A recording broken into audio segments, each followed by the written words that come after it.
Hey, how's it going guys? I'm Ryus and welcome back to my channel. I hope you are doing well. This week, it's time to cover this pack poster boy, Matsu.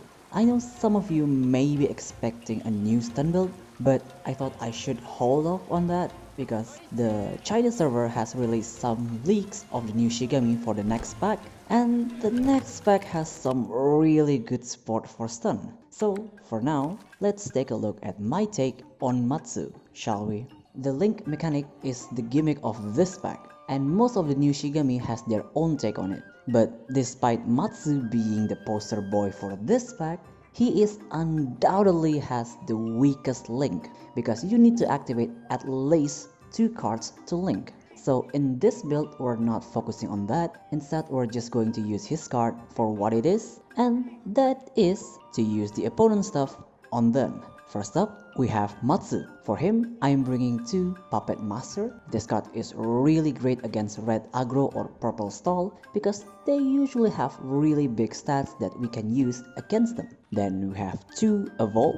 This card is not necessary at all. It only makes linking cards slightly easier. But if you don't have it, you can definitely replace it with any of his other cards like Pluck and Word Refinement. That one is a good choice to replace this card. Then we have 2 Beauty. This is a really good card to use if you want to cripple your opponent's setup because it will use their Shigami against one at the back. And if you use it as a trigger card, it will definitely make the opponent lose their shit. Then we have 2 Night Joy House. This card just got nerfed and lost the on activation stun, but it is still a really powerful card, so we're bringing 2. Then we have Satori. She's mainly here so that we can see the opponent's hand and as our recovery option. For her, I'm bringing 2 Club Bomb. This is easily one of the best projectile cards in the game because of its high power. It makes it easier for us to deal with the Shigami on the standby zone. Then we have 1 Imitation. Sometimes we're just missing that one last push to finish off the opponent, and because we don't have many combat cards, this card works really well as your emergency option. Then we have 1 Extort. This card will definitely mess up your opponent's play because you get to switch out their powerful cards with their less dangerous ones. But if you got unlucky with the switch, you will get punished. Then we have 2 Vision. This card combined with Fujihiro can easily recover 10 points of life, and the form effect will make the opponent hesitant to activate the revealed cards. Then we have 2 Grudge. If we can't block, might as well let them attack and just straight up kill that attacking Shigami with this. Next is Onigiri. It's been a really long while since I've used him. Again, his card ratio hasn't really changed much. The only one I changed is that we're bringing Rashomon instead of Shadow Attack because we're seeing more Spell Slingers in rank. So this is very useful to counter them. And lastly, we have Fujihime as our buffer. Her ratio also stayed pretty much the same. I took out 1 Mysterious Echo and bring Dreamweaver instead, because it's not a really summon heavy meta like when Nokanshi was running around. And with Dreamweaver, we can speed up the Fujihiro stack. And that's all for the deck rundown. Also, a thing I noticed, if Onigiri was killed when he has Fujihiro, he will lose all of his slash, but still stay alive. So try to watch out for that when it happens. Anyway, let's move on with the replays. Our first match is up against a full Blue Mist deck with Matsu. Since we're both using Matsu and Blue Mist deck, we should be able to predict their movement. We need to watch out for Yukihime and Menriki in mid game, then Matsu and Moba in late game. We get the first turn this time. Our hand is looking a bit heavy, so we activate Mysterious Echo to summon a Servitor, then draw 1 card and pass.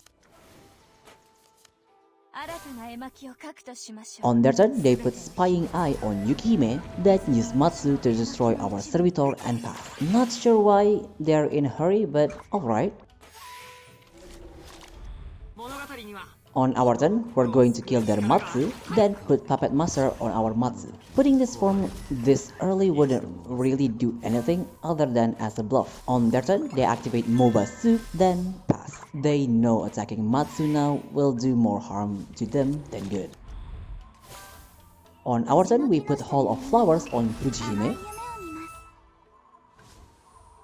then attack with Matsu so Fujihime can gain back the Fujiro. We want to stack the Fujiro as much as we can. Hopefully she won't get sniped by main Reiki. On their turn, they will evolve Yukihime, then activate 7 Faces of the Heart to kill our Matsu and pass.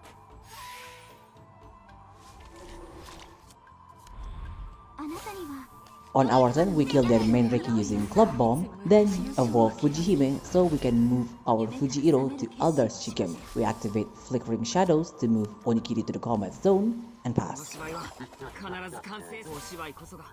On their turn, they activate Word Refinement to drag our Fujihime and attack her, then activate Skill Imitation to stun Satori and reset our Fujihime because she got hit by Yukihime's basic ability and they will pass. Well, their hand is now fully revealed, and since main Reiki is not alive, we're just going to put Onigiri forward with Mustache Slash and pass. On their turn, I did not expect them to just pass and not do anything. I should have picked Child of Lion to deal more damage.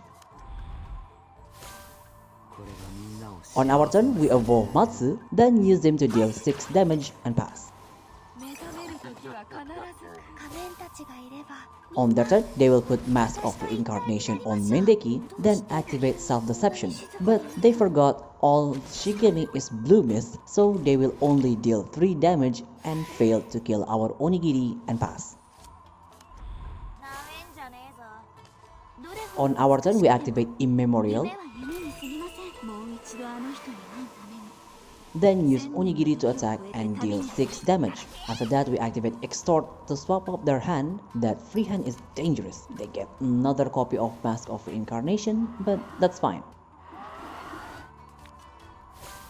On their turn, they activate Bowl Barrage to kill our Onigiri to remove our Fujiro, then kill him with MOBA and pass.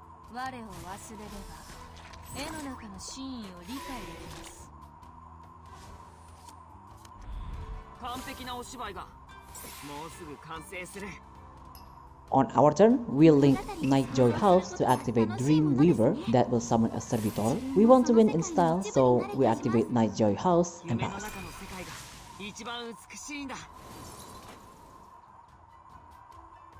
At the start of their turn, main Reiki will switch faction. That will kill our Fujihime, but I completely forgot they have Puppet Master, so they will use it and we got hit for 8 damage, but they also lose their Matsu and our Servitor is still alive. At the start of our turn, Yukihime will get stunned. That should be more than enough to win us the game. We'll link Puppet Master to kill MOBA with the Club Bomb, then use Servitor to attack directly. And with that, when their turn starts, we will win the game.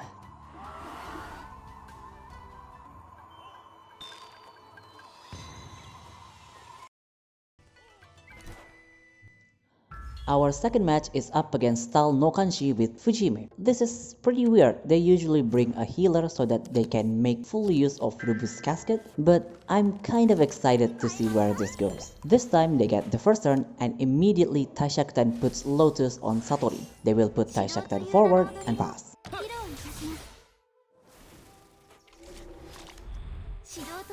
On our turn, we're just going to attack with Satori and pass. We don't really need to rush because they will also take their time to set up their stuff. On their turn, they will just attack with Hitotsume and pass. See what I mean? They will take their time in this match. So I was thinking to keep Satori alive as long as possible so that we can see their hands. We see 10 good deeds, so we have to be careful when putting forms. On their turn, I think they noticed our plan and killed our Satori with Hitotsume, then put no Kanshi forward and pass.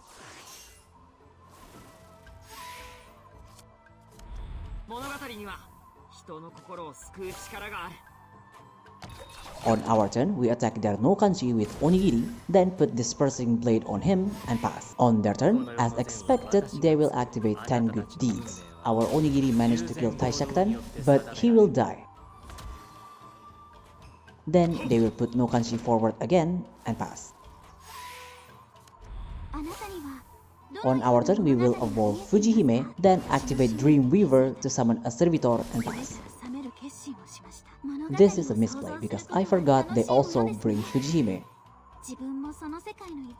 So they will evolve their Fujihime, then activate Mysterious Echo to destroy our Servitor and summon their own and pass. We just lost 7 Fujiro. That was really bad.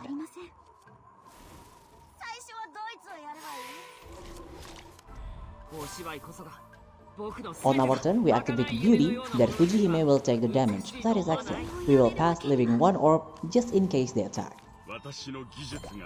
On their turn, they activate Soul Separation. Thankfully, our Matsu has Fujihiro, so he didn't die and we get a free draw. Then they try to attack, that will trigger Beauty, and their no Kanshi will take the damage and remove the Servitor, summoning Oriyuki in its place.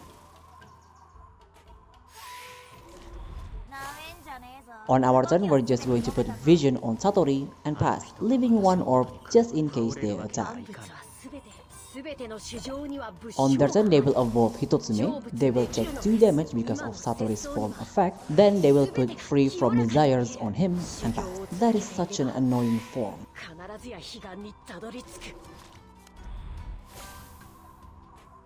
On our turn, we're just going to evolve Onigiri, taking the Rashomon card, then put Hall of Flowers on Fujihime and pass.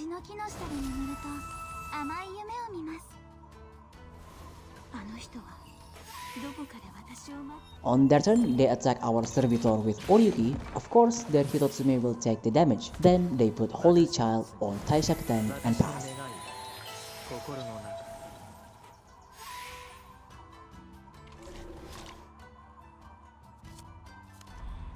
On our turn, we activate Flickering Shadows, then put Dispersing Blade on him. With this, if they make any kind of movement, Onigiri will counter it. Our objective is to kill their Hitotsume.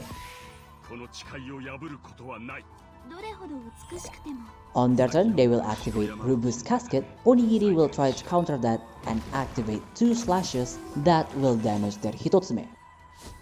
And because they use revealed cards, they will take 2 damage and that will kill Hitotsume. Then they activate Burial Rites. Our units will take 4 damage, but that will also trigger our Grudge and kill their no Kanji, and they take another 2 damage and pass.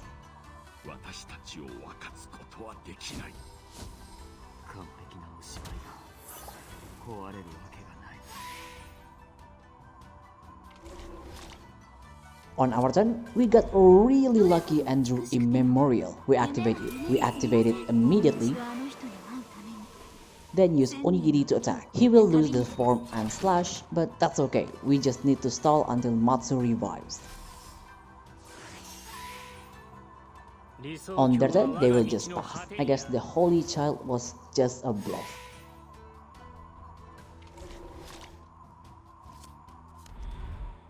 On our turn, we're just going to attack with Onigiri again, then activate Club Bomb to reset their Fujihiro stack and pass. On their turn, they will pass again. They could have just attacked and killed at least one of our Shigami. Well, we're going to finish it this turn. We put Puppet Master on Matsu, then use him to attack, and with the form effect, they will take a full 37 damage to the face, and with that, we win the game. Well, that's all for today's video. I certainly hope you enjoyed it. By the way, I forgot to ask this in the last video. Which filled background do you like better? This orange one or the blue underwater one that I usually use? Anyway, if you want to support the channel, I have Patreon and Ko-Fi links down below. And as usual, if you have any kind of feedback, leave it down in the comments and see you next video. Bye!